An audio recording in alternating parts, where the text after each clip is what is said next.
贝的全职妈妈，老大 Grace， 老二 David， 老三 Jonathan， 还有2个星期前出生的 Joshua。 今天我想和大家分享5件我以前不知道的关于产后阶段的事情。第一就是母乳真的不容易，虽然我这是第4个宝宝，但是我在刚开始要喂奶的时候，我都忘记应该怎么喂奶了。我感觉宝宝好软啊，我都不知道该怎么做。前3天是最困难的。第一，因为宝宝他也在学习怎么样找乳头喝奶。第二呢，会感觉你怎么在不停的在喂奶，而这个时候因为身体里面产生的是初乳，是那种膏状的奶，也看不出来，除非你挤一下，有可能能挤出来一点，你就会觉得为什么宝宝总是会饿，是不是我没有奶，你就可能会有点焦虑。但是前3天是宝宝和我们的身体在沟通，他到底需要多少的奶量。当我们身体知道宝宝需要多少奶的时候，我们的身体就会提供多少的奶。然后到2-3天的时候，特别是新手妈妈，乳头会需要适应的过程，所以会到2-3天的时候会很疼，然后甚至有可能会开裂。之前对我有帮助的就是在每次喂完奶以后，用湿毛巾把乳头擦干净，然后再抹上油，这样子的话就会防止开裂。但是我到第2个宝宝的时候，我的乳头就已经适应了，就不会再开裂了。但是在前一段时间，宝宝在咬上去的时候还是会很疼，然后是到大概第10天的时候会突然胀奶，防这周边可能会有肿块，就会特别疼。所以我在有这样情况的时候，我就会多在另一边喂奶。每一次喂奶的时候就按摩有肿块的地方，希望宝宝可以把那边的奶给吸掉，或者在晚上在洗澡的时候用热水打在身上按摩肿块，把那个奶给挤出去。我记得我生完老大的时候，刚从医院回来，我的大女儿就一直都在哭，我就在想是不是因为我的奶水不足，然后我们还用了配方奶代替。到最后我们去预约了周围的一个泌乳顾问，他教了我怎么样母乳，后来母乳才越来越顺手。如果你是新手妈妈，我特别推荐你去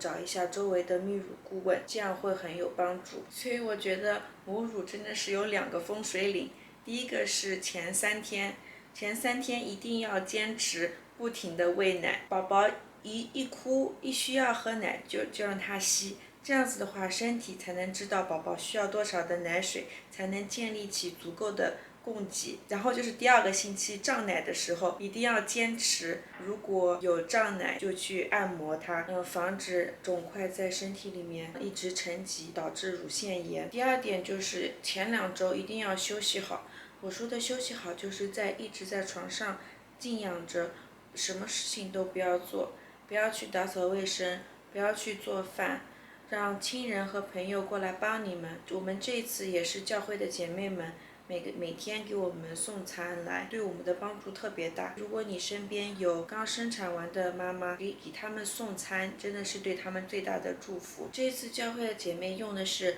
mealtrain.com 给我们组织的送餐。第3就是产后抑郁很正常，我特别是在第1个星期喂奶的时候，就会感觉突然一下情绪低落，然后就像乌云笼罩的感觉。我发现如果我没有睡好，就会更容易产生这样的感觉。所以我每次在有这样的感觉的时候，我都会告诉我自己，这只是荷尔蒙，这只是荷尔蒙。我知道有一些妈妈会有更持久的情绪低落，如果你出现这样的情况，一定要和亲友和医疗工作人员沟通，寻求帮助。第4就是产后会有宫缩痛。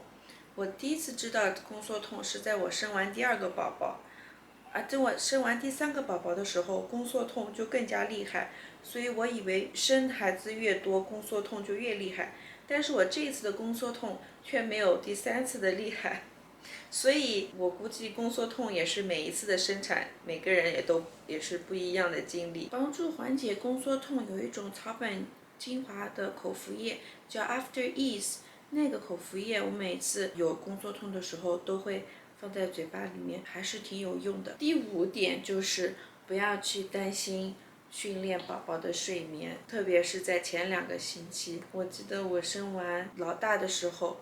因为我在生之前看了很多育儿的书，所以我生完老大以后，我就一直担心他会不会睡在我身上，就养成习惯不愿意自己睡了，所以我就非常非常紧张，每一次我都要把他放他自己的床上睡觉。觉得他睡在我身上就会养成坏习惯，但是导致我那段时间就特别累，就一点觉都没有睡好，所以我到后面生老二、老三、老四的时候，我就不再那么焦虑了。只要他能睡觉，然后我也能睡觉的话，让他睡在我身上就是在我身上吧。这样子的话，我也能有一点休息，对我整体的恢复和我的情绪方面都会有帮助。这就是我想分享的5点关于产后阶段的事情，希望对你们有帮助。如果你喜欢我的视频，不要忘记点赞和订阅哦。我们下次再见。